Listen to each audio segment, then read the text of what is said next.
Hi guys, so today I want to talk about something that a lot of women are addicted to. In Ghana, it is commonly known as ayilo. Other people also know it to be edible clay or calabash chalk. Now, this item, I don't even know how to classify it, is mostly craved and chewed during pregnancy as part of a condition called PICA. P-I-C-A. Now, this thing, a lot of us enjoy. When the smell or the aroma enters our nose, it feels like we cannot do without it. But are we aware of the consequences of consuming this for too long? Let's talk about the first one, which is iron deficiency anemia. This picker or this edible clay draws blood from our body, and it also blocks the absorption of iron. So at the end of the day, you become anemic. And if you're already having anemia, that means it's going to make it worse. Secondly, it causes bowel problems. So a lot of people tend to have constipation or intestinal blockage in extreme cases.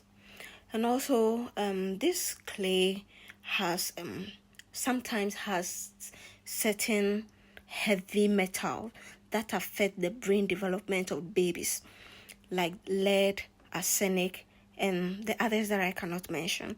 And also it affects the liver and kidney function. That is when consumed over a period of time. And mostly this thing is addictive. So definitely people do consume it for several years non-stop. So these are some of the consequences, especially for people who are pregnant. That means that your child may have low brain development. Now let's talk about another thing, which is parasitic or bacterial infections. If this clay is not properly processed, it can carry germs from the soil and also increases the risk of infections that can affect both the mother and the fetus. Okay, so let's look at it. And also poor nutrition.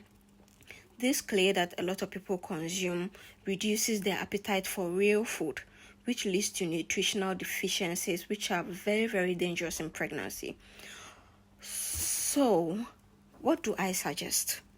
I would say that replace the habit with something else. For instance, if you are addicted to this clay or ayilo, maybe you should change it to ice, cucumber, carrot, or something healthier that would not pose any threat to either the mother or the baby. And also try to seek help. And if possible, identify the triggers and stay away from it. For instance, if you know that, okay, I stay in an area that when it rains, I tend to perceive the smell so strongly that I cannot do without it, then try to stay away from such an environment as much as you can for your own good. And then also, if it's something that is in your environment that you tend to buy frequently, maybe stop passing that side. Okay, it will go a long way to help you. Identify the triggers, like I mentioned. Try to limit access to it, replace the habit, and then also seek help.